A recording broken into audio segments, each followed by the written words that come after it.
My guest this week is a woman who truly knows her stuff.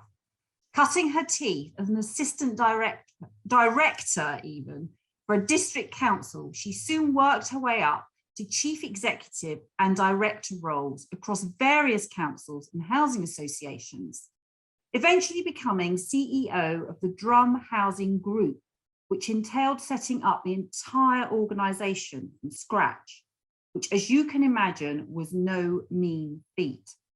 This is a lady who knows how to think outside of the box and make change happen. And that's exactly what she did. After 20 years at the top of her game, she decided it was time to set up her own business. So drawing on her vast experience and building a team of experts to help her, she launched Red Tulip. During her long career, she'd recognised that one of the key challenges that faced organisations more often than not was in the decision-making process. So her aim with Red Tulip was to help companies identify the blind spots and offer them a solution. A secret weapon being the action profile tool she employs to transform performance and effectiveness of not just the businesses she works with, but the people within them. And she's now been this very successfully since 2001. An exceptional woman on many levels, I am delighted to welcome Angela Sims, who I know after only one conversation with her, which lasted over an hour, is a goldmine of knowledge and information, which I can't wait for you to hear. Angela, hello and welcome to the With Tracy podcast. I'm so excited for you to be my guest today. You know what? I feel the same. Thank you, Tracy, so much. It's just exciting just to see you only after 1 hour. Was it 1 hour when we spoke? It was just an amazing conversation and we just never stopped talking and it was just brilliant. So it's true. So for all my guests, I just like to, before we get started, to ask if you wouldn't mind sharing, just how your career got started. I will, and I don't think we talked about this at all, so it may be very news to you. So I wanted to be a town planner at school.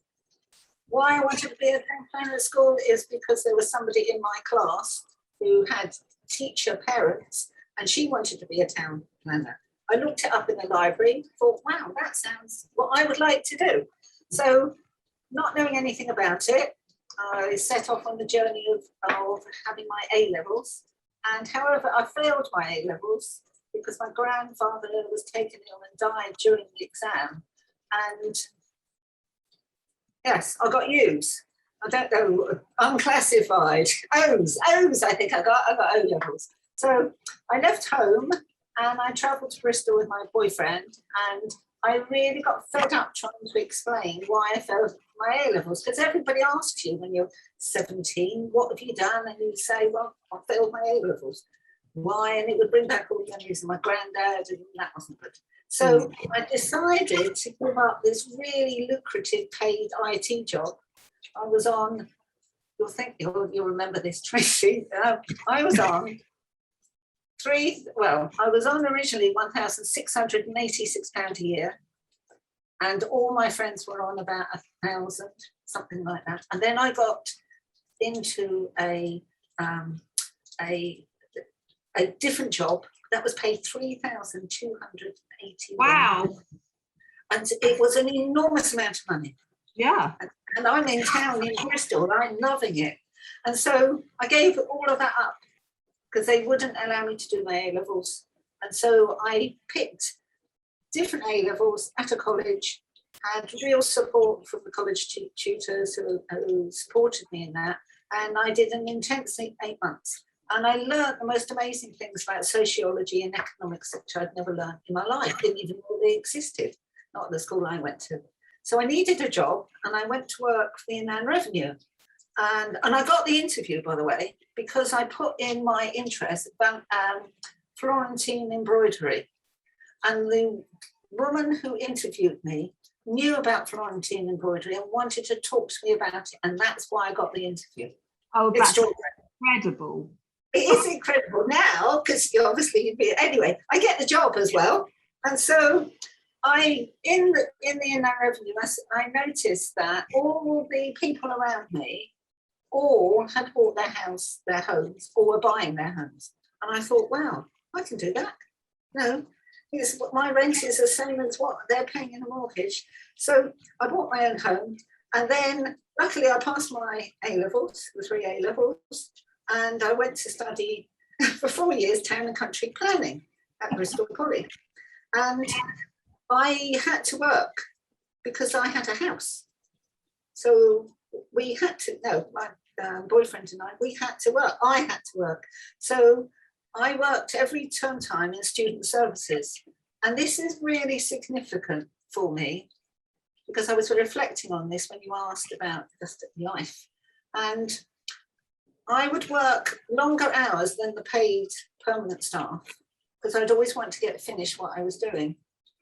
And one evening, and I'm not paid for those extra hours, one evening, and I sorted out all their systems on accommodation and getting landlords in.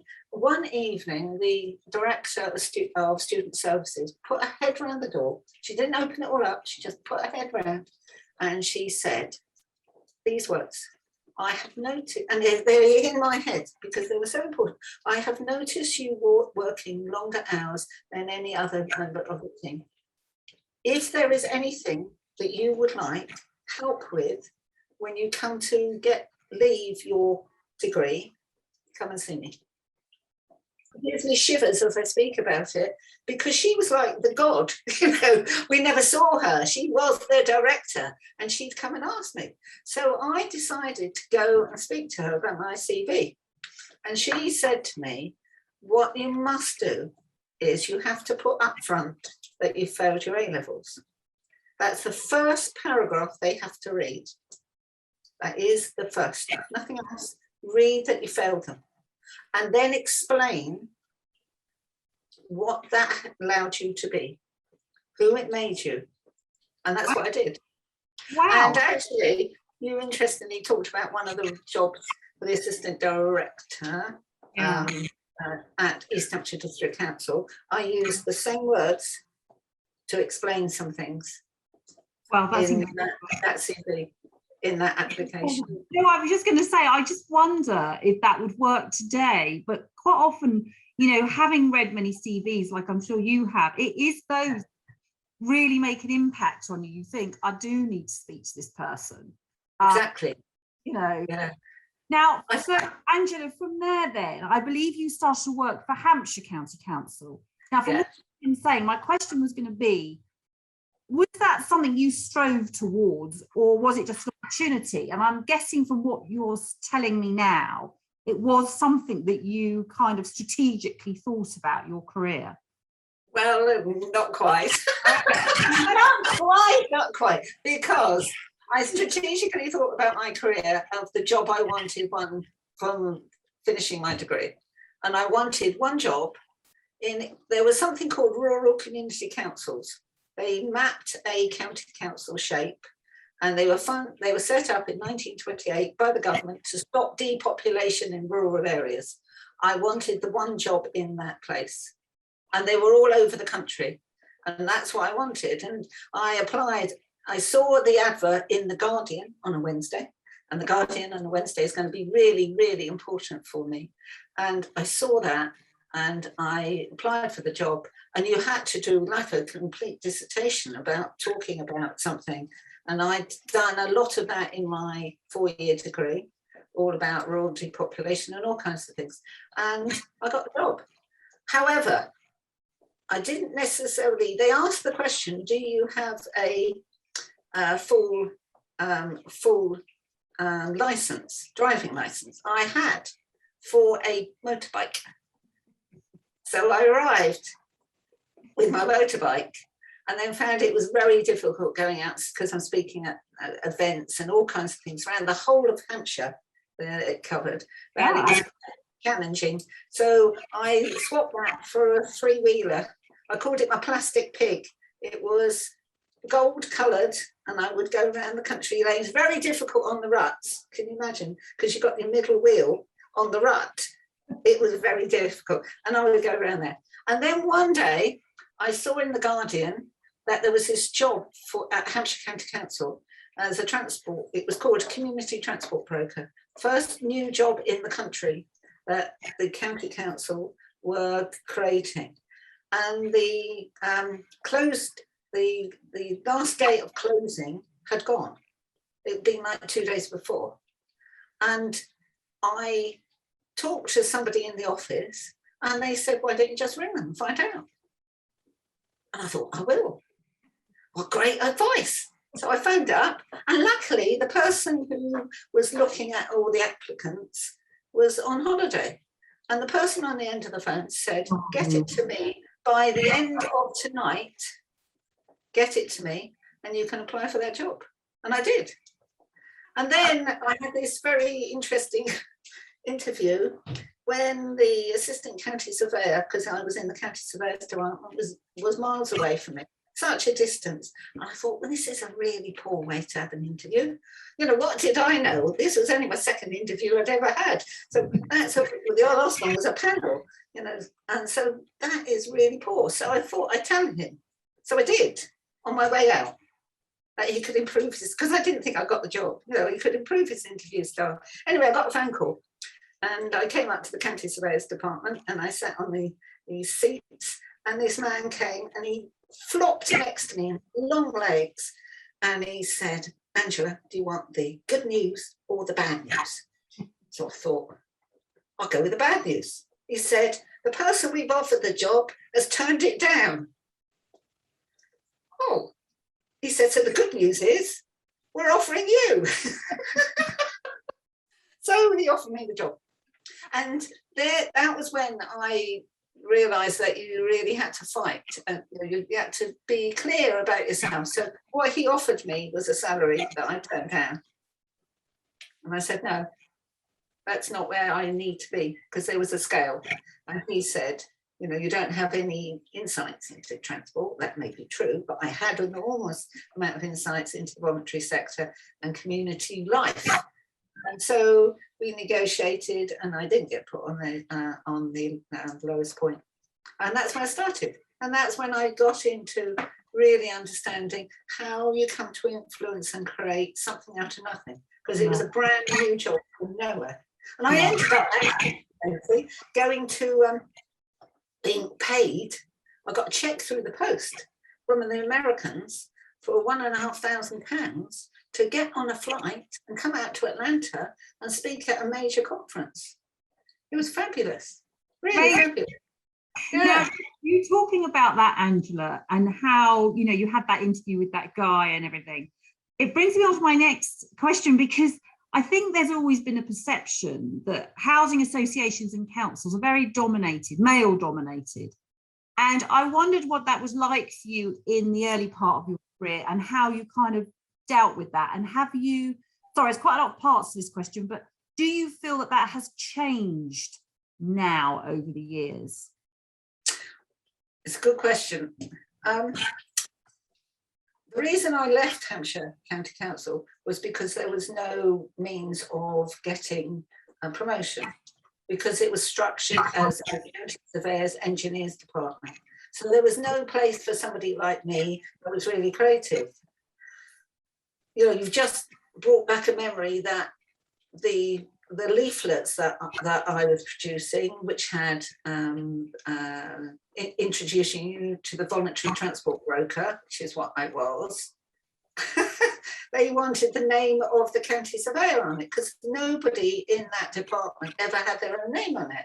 So I said, I need to go speak to him. So I went and spoke to him and said, do you want to have all these phone calls? Because you're going to get all these phone calls from diddly squat little village hall and, you know, these different places, and they let me have my name on it, and I was the first person to have their name, so female, and had my name. Yeah. I then left because I couldn't get promotion, and where I went to was a really innovative chief executive at Arran District Council, and his name is John Midgley. And when I told him, and also, the other reason, they wanted me to take holiday to do the talk in America. So I'm talking about the job to the Americans, and I had to take holiday to do it. So I did leave, and this chief executive said, you can have the leave you need, you don't have to take leave on one condition, that you take loads and loads of brochures of Arundel. So I took this rucksack, kit bag full of leaflets to all these conferences and left them all of it. And a couple of years later, they had an influx of Americans. And I was told by the tourist chief that we've got all these Americans coming over. And they put part of it down to all these leaflets I'd left everywhere, as you can imagine, because I had so many of them. So I took it, and so that CEO, that chief executive, looked after me. Yeah. And he was clear. Was it generally male dominated? Because I It was generally male, yes. I gave you an opportunity, but I'm like, generally, was it kind of more men than women, and how did that? It was loads more everywhere. However, the leader of the council there made me employee of the year. What would you like? Would you like to do an MBA? And paid for me to go to Henley to do an MBA. So I never ever felt that there was a difficulty for me at all. And I can tell you that when I went to Brighton Council for an interview, when I got the job at Brighton Council as assistant chief exec there, you were interviewed by one set of professionals up in London and then came back, and then you were interviewed by a panel, and you had a consultant behind you, consultants over there, people in front of you, loads of them. They asked me a question about equal opportunities. They said, this is an equal opportunities question. Yeah. So they asked me it. I can't remember what the question was at all. However, I answered it, and they said, you haven't answered it. They asked me it 3 times, and I couldn't answer it because whatever I did, I wasn't answering it in the way they wanted, because I suppose I didn't see that it was a disadvantage being female at all. It wasn't in my psyche. So I couldn't answer what they were asking me about policies and stuff because I didn't have it. And then I came top of, because they have a proper formal marking, I came right at the top of that. And so they had to offer me the job. So great. So your experiences then, I mean, maybe that was because of your attitude as well. Like you didn't feel that as a female, that was kind of any barrier to you doing what you wanted to do. And equally, the men that you did come across were actually very supportive, which is really great to hear. I think that is really great to hear. So also being a woman in a high ranking position, how did you find that in terms of having to have, again, I'm going to bring it up, but having men in your team, was that an easy kind of task, or were there challenges with that?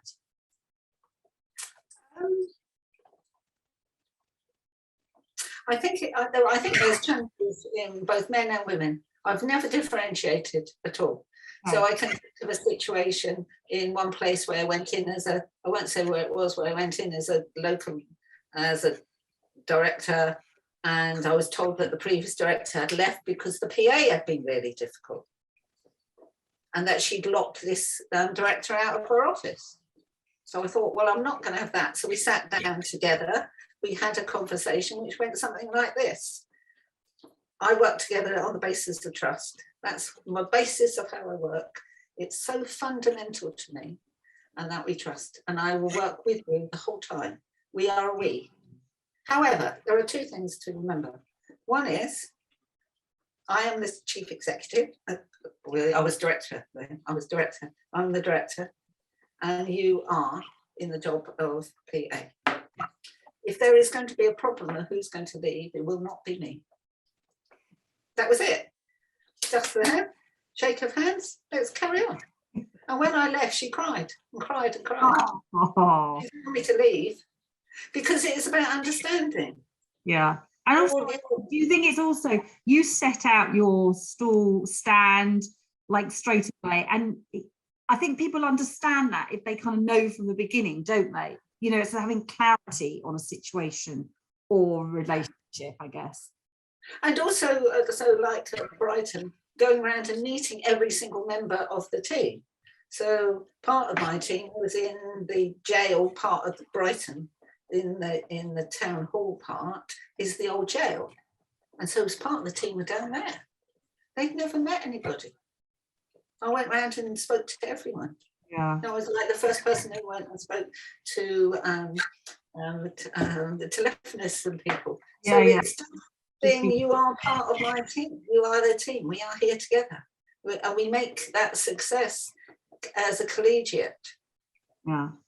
Now, the kind of last step before you set up Red Tulip, and we are coming to that very shortly, is that you became CEO of the Drum Housing Group. Now, I said that was no mean feat setting that up from scratch, and I wondered if you just give us an inkling of what that was like, that undertaking. It was fantastic. It was wonderful. It was such a lovely set of moments. It was. First of all, I had a really good board that had been selected. They were really great people. Previous finance director of a local authority, a great chairman, and they all had big thoughts. They all believed in people, and they had this really big picture about what a housing association could create and be.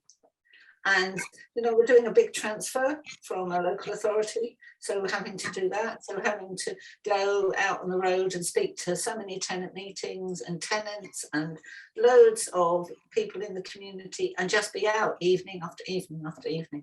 That it was really humbling. It was just phenomenal. And also to throw away the structure and understanding of how the systems work to actually make a really good customer service, which is what it needed to be. So it was fabulous. I loved it. And I went on holiday to Norway and went into a Norwegian, this has just come to me as I was just thinking, stayed in a Norwegian house where everybody lives on the first floor and they get all their light from the first floor.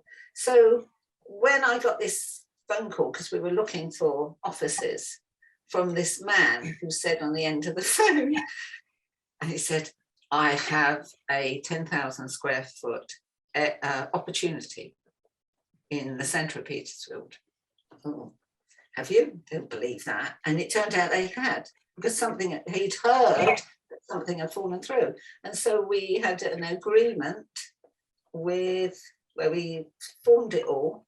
And then I spoke to the press, I spoke to the newspapers and asked them if they were prepared to do what I called a gentleman's agreement, which means that I tell you everything that's going on. You create it so it's a front page, but you don't tell anybody. And we had this gentleman's agreement. And so they published it on the first front page about where these new offices would be. But in the meantime, a whole group of volunteer staff had gone around and leafleted every single house around there to actually tell them what was happening and come to an open day in the next few days when you can see a model of what we're going to build. Wow. And what I wanted was this inside, outside. So when the architects came, they wanted to have two blocks, a block of offices and then a block of houses. And I said, no, I want an integrated inside, outside place. And I want us so that people can see inside what we're doing and we can see the world, and we're not in these offices, but we are right up with the glass everywhere. So that's what they ended up building. But I thought it was a really great time. Oh, that's fantastic. Because, I think if you love what you do, it's that saying is that it doesn't feel so much hard work, No, it doesn't feel like hard work. It doesn't. And if you've got a team around you and a great team, and what happens is that team blossoms and gets a real sense of opportunity and ability to create things. And then you get feedback and then you get awards and then you start to get people come to you because they want to see what you're doing, and people show people around, and it just has a really buzzy feel to it. Yeah, buzzy feel. So you mentioned their teams and having great teams around you. So that brings me on to Red Tulip. So you, after having that project at the Drum Housing Group, you decided to set up your own business. So was that something you'd really been thinking about, or was it suddenly an opportunity you thought, I can't miss this opportunity? I always like to get a feel of how people kind of go about setting up their own business and what that thought process is. I think it's quite a difficult, for me, it wasn't an easy transition because I'd enjoyed and loved what I was doing. But we had a problem with the regulator. And if you have a problem with your regulator and you're out of the box of we were just different. They saw us as being different. So I personally had a problem with the regulator. And so eventually I decided that really the best thing for me was to leave. And also I've been on about three HR strategies, business strategies. We were always writing strategies and creating emphasis and new things. So we were always creating new. So when I did make that decision, I really didn't know what I was going to be doing. And at the time I was part of the group for the Academy for Chief Executives. And I went to that and this was my last session with them. And there just happened to be somebody there. And we had to do this exchange of coaching in a particular way. And I was coaching this, she ran a very prestigious IT company across the country. And I ended up working with her all the time and giving of my time all the time. And she didn't do me at all. And at the end of it, she said, what are you going to be doing? And I said, well, I'm just going to, because she was new, I'm just leaving my role as chief exec. And she said, what are you going to do? And I said, well, I had a thought about something. She said you wouldn't come and work and be my coach. So I became her coach. So she was my first piece of work.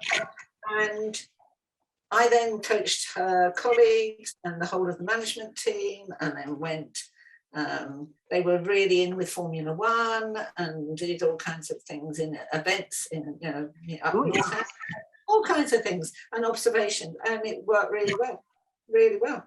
A couple of years later, I had a phone call from her office saying that they were running this leadership challenge that she ran, first public program. Now I knew that she worked all around the world and had really high prestigious clients. But when she gave me feedback from some questionnaires I filled in and from a video, and in it there was something in there that I knew that in all the times that I'd been looked at or questioned, no one had ever pinpointed this, and there it was. And it was to do with having privacy in a decision and sharing in a decision. And I knew that I was exceptional at standing up and talking to a whole group of people on a desk, anywhere. Give me a bus, I can talk to anyone about futures. But that I would work something out myself and do it myself when I was in commitment. And it showed it on this feedback binder. And when I found out it was from movement only and not from a single word I'd said, wow, I was really scared. Tracy, I was scared because I thought, blimey, she knows everything about me. And then I decided that I would be her apprentice. So I became her apprentice. And that's how we got into the decision making, because it was profound for me. Yeah, absolutely profound for me. And so did that set you on the road then to set up Red Tulip? Yes, I'd set Red Tulip up before then. I was doing a lot of coaching. I had loads of clients, Southwest Trains. I did all the management team. You name me a client, I was coaching. But this element of the decision understanding of your actual way, that every time you make it, you get into this natural way of making a decision. Mm-hmm. How profound it was for individuals. That's what steered me off. Just steered me off. Yeah. So does that brings me on then to the action profile? Is that action profile? That's action profile. It is. Yes. So you set up Red Tulip, so you were coaching and mentoring at that point. Is that right? Yes. and then so the action profile came in after you've been doing that for a while. Do I understand that right? It did. Okay. Yes, yeah. And it's very interesting that for a long time, nobody had ever asked me what I did before, because, speaking to you about my previous roles, because I never talked about them, no one ever asked about them. And I made that decision having a shower, by the way, because I was trying to work out who am I? Now, I'm no longer CEO. Who am I? Yeah. And so I decided that I hadn't been born as a CEO. So and how long are you an X? I'm a former this. How long are you a graduate? How long have you graduated for? I'm a graduate of this. But I can be myself for the future. So I just told people that I was the CEO or managing director of Red Tulip. Yeah. Nobody asked. Interesting, because I was going to talk about that transition, from having, such a, high level career, but, always having teams and sort of structure. So when you set out on your own, suddenly it's kind of like, whoa. I mean, a lot of entrepreneurs I speak to and business owners, more recently I've talked to people and they've been in that corporate arena for quite a long time, and then to set off on their own is a completely different way of working. And I'm just always interested in that transition and how people manage that. Well, you know what, I'm smiling as you said. It's making me giggle inside, because I'd set up all these appointments for the week after I left. So I didn't even give myself a holiday. I've never done that. I've always worked from the one day and started the next day. So I didn't give myself a holiday. And then I had all these phone calls and emails. Every single person postponed. The whole lot. Oh. Not one call or one meeting at all. So that was actually quite liberating, because it actually shows you there was no certainty. Yeah. So I was actually, from the shock, I was really shocked. I was really liberated. So that was my first lesson. Second lesson is, you're right, I've always had teams, or I've always had PAs. So I was always used to somebody telling me where to go, giving me my folder, giving me everything, set me up, get my clothes on, making sure I look smart, doing up my hair, anything like that, just getting me. And also I've always had a packed diary with one thing after another, one meeting to the next meeting to the next meeting. Well, that failed abysmally in like the second week, because I forgot a meeting, and I just suddenly realised I have to be self-sufficient, and I had forgotten how to be that, because I'd always been used to people around me. So you're right, it was a big transition. Yeah. So, but a great transition. So you set up Red Tulip, you then took on Action Profile. So would you like to tell us a little bit about Red Tulip and Action Profile? Because I know it's not just you, is it, Angela? You then took on experts to sort of help you Yes. with all your clients. So I just wanted you to just explain and give us a little bit of detail. So first of all, I suppose the question is we make lots of decisions. How many decisions do you make, Tracy, each day? How many do you think you make? Well, I probably make more than one thinks going to make. Yeah, I suppose you make a decision all the time, don't you? We do. Oh, shall I go upstairs now? Shall I put the kettle on? They don't all have to be major decisions, do they? And that bit about some are inconsequential, like walking upstairs, and some have real significance and have long term, like me deciding to walk out from a job. And walking along the road with the assistant surveyor, asking him about promotion. He says it's not going to happen for years. Well, I'm out the door within that short period of time. That's my decision pattern. So what we do is we look at what is your, so you discover what your DNA of your decision making is. So your own personal decision pattern. So, and when doing that, it will reveal for you, like it did for me, this thing about being privacy to sharing. And because it looks, I suppose the words I want to say is, it looks beneath all the habits that we have and all the learnt ways of doing things, and it's also beneath behaviour as well. And it's this core part of us, in terms of how we get into our DNA, our own motivations for the decisions we make. So somebody else walking along the road, hearing that conversation, would not have walked out. And I've just realised that I've done it 3 times in 3 different jobs, and I hadn't realised until I just had this, it just came as a flash, walking in Winchester, walking 2 other places and going and deciding to go. So that is my part of my pattern. So once you know your own pattern, then what we do is by bringing the team together, it creates all this natural cooperation that isn't normally there, because you stop judging people, you stop wanting somebody to be something that they can't be because they don't do that.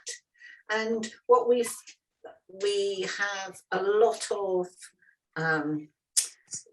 records of is companies saving money and often not losing key staff because the pattern doesn't work. But we'll be able to show how you can bring that pattern into work. We do it by looking at what we term non-verbal signals. So as I'm talking, I'm quite a gesturer, aren't I? I'm all there. I'm quite a gesturer. I move my hands. But what we look at, so we video to camera for an hour and a half, an hour and 45 minutes. And what we look is something we call an integrated movement, an IM. And we're looking for something that goes through the whole body, where the whole body is involved. And what I just did then was a whole body movement. You wouldn't know that because I pushed through my left foot into the floor, and then I brought myself up in my hips, up, and I went forward fast. So I went like that, didn't I? I had a movement that it was a bringing forward movement through my feet all at the same time. And every part of me was in tune with that. So the gesture was the same, had the same qualities as the rest of my body was doing. And that's what we look for. We look for an integration of a gesture through the body or a postural change where the posture has changed. Wow. And it is a well. It is a well because the history of this comes from the 1940s. And it comes from a man called Laban. So if any of your listeners or viewers are into ballet, they would have come across Laban's work. And there's a Laban Centre up in London, there's a Laban Centre in New York. And what Laban was a man who was able to look at the energy behind movement. And he then sadly had to leave Germany because the Nazis wanted him to do some composing of big events and in a particular way. And he was very free flowing and free thinking. And he was particularly free thinking about children and about how they should be able to express themselves through dance. So he fled to Paris, then went to the United Kingdom, and he was looked after at Dartington Hall and the Leonardsleys, and they then got him in contact with a management consultant, and through the War Cabinet heard of his work, and they asked him to go to the northeast of England and look at brick production, because women were making bricks, but there was a high turnover of women, and the bricks weren't of the right quality. So what Laban did was to create a movement pattern for the making of the bricks, for the quality of those bricks.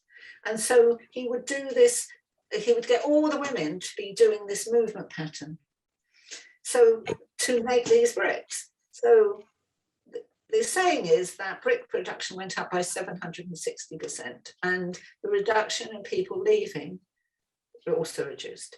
So from that, Trebor, who you will have heard of, And they were packing for the invasion of France. So they were packing biscuits and things like that for the invasion of France. They heard about it. So they asked him to come and look at the packaging. And from that, he started to work with the management team.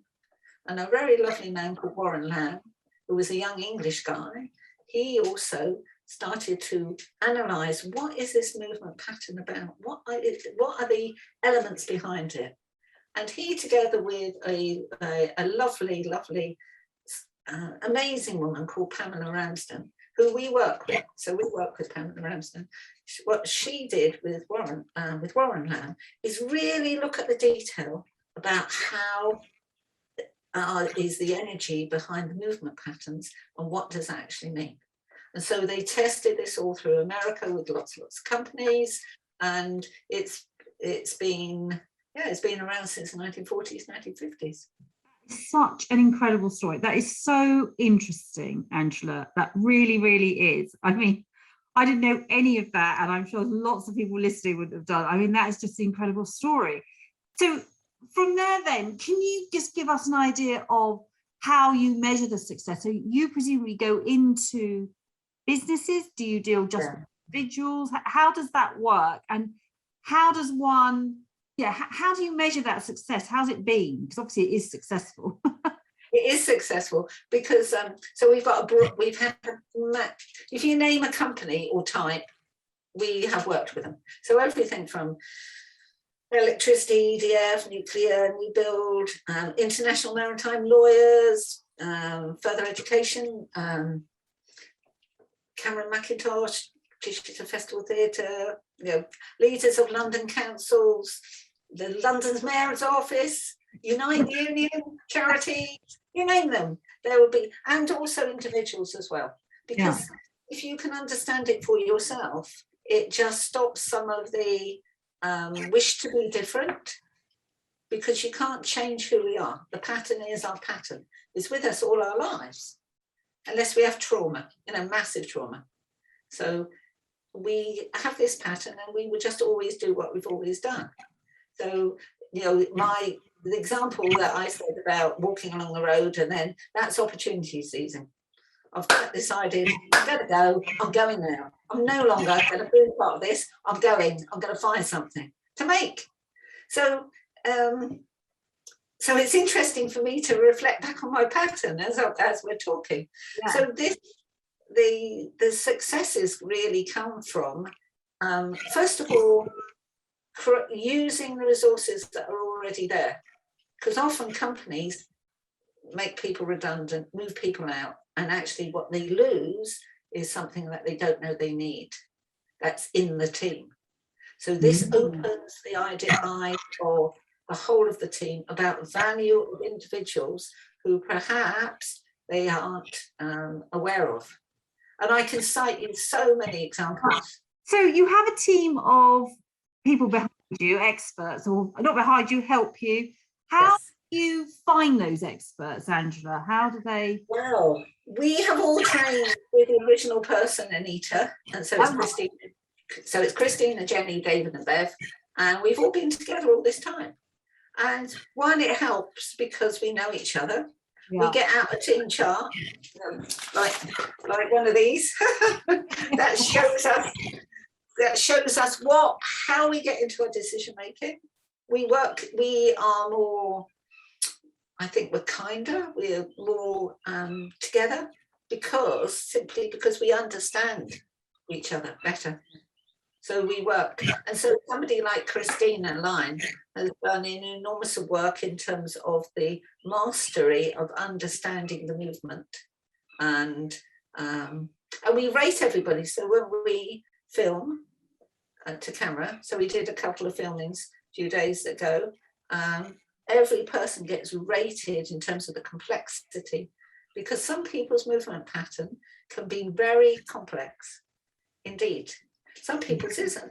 And you see the pattern evolving as I'm talking and they're talking. You can just see this most beautiful pattern evolve as it just keeps coming through.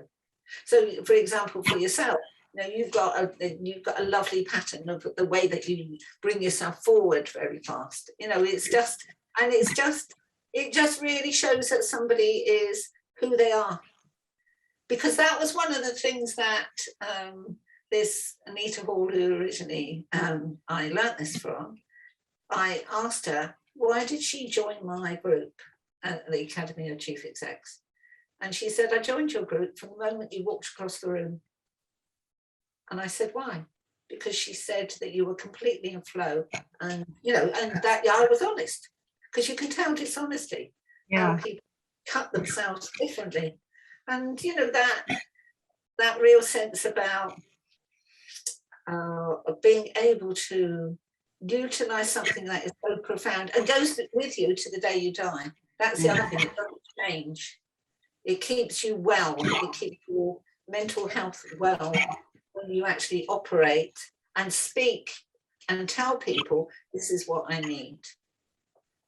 That bit about being able to speak, this is my pattern, this is what I need, this is your pattern, this is what you'll need. Now, how do we come together? How do we work that we can come together? So so are you all women? No, there's David. David's not a woman. There's the rest of us are women. Yes, we happen to be. I don't think that is because the teaching from Laban and Warren were two men, and then Pamela, and then ourselves. So it's like the legacy of it. Yeah. Okay. Gosh. Right. So you're a very busy lady. How does Angela, when she gets time off, what do you do to sort of, unwind and, relax? Well, that's a good question. Well, first of all, can I just say that I'm eclectic, I think. So family and friends are obviously essential. That's really important. But I'm just curious about the world.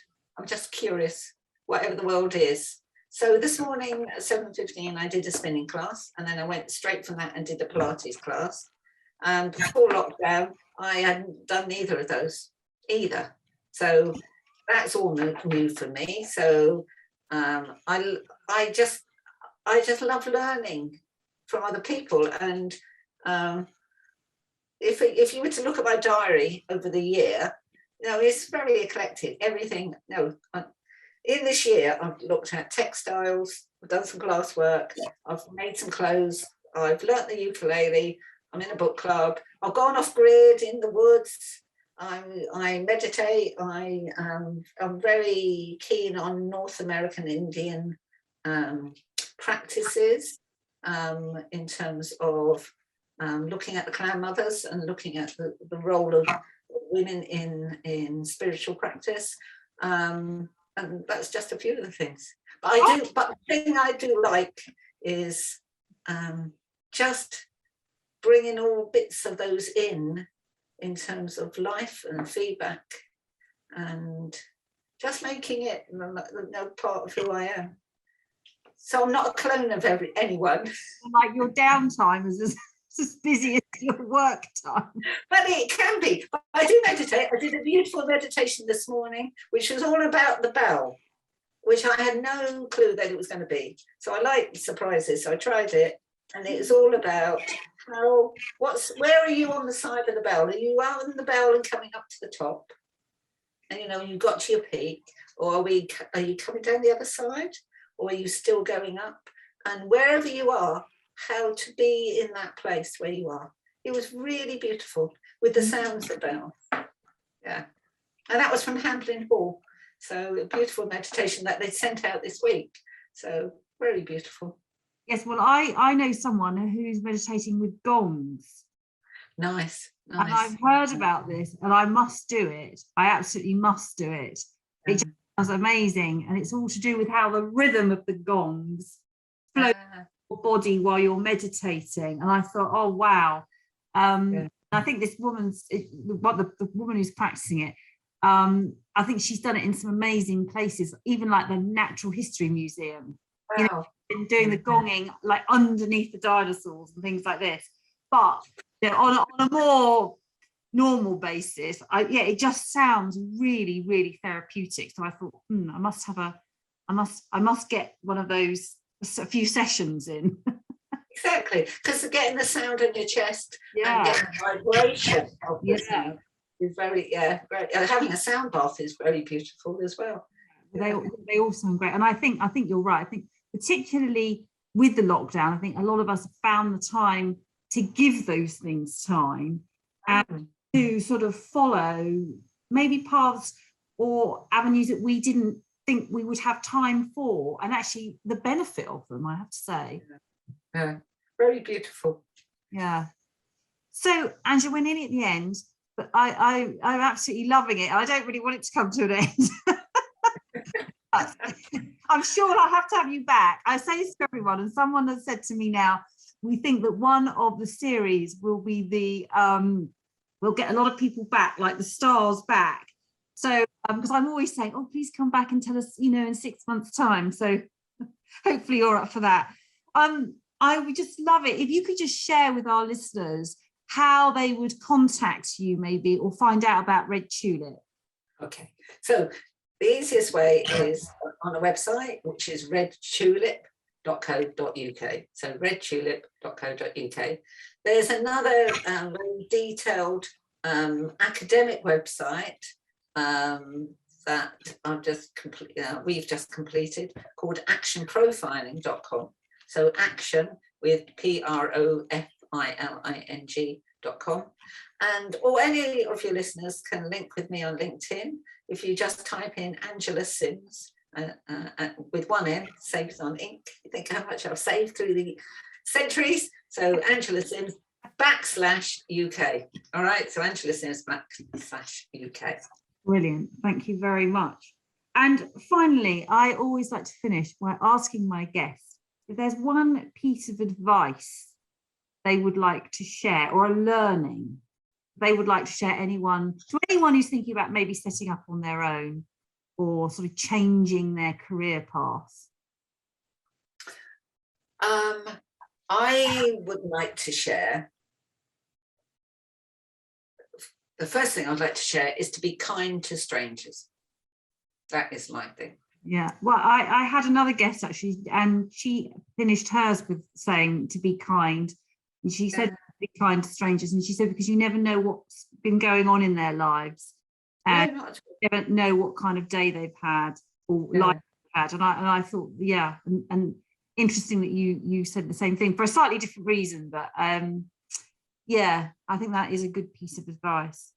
Well, Angela, thank you so much for being on the With Tracy podcast today. It's been an absolute delight. Honestly, it's been fantastic. And I know we could talk for another hour, I'm sure. So we will arrange another episode. I am sure of that. Thank you so much. Well, it's been a delight, absolute delight. And I like your questioning. You ask very good questions. And I respond to that well. So thank you. They're insightful and have made me think and have prompted in the course of our conversation things that are memories that I haven't had for a very long time. So thank you so much.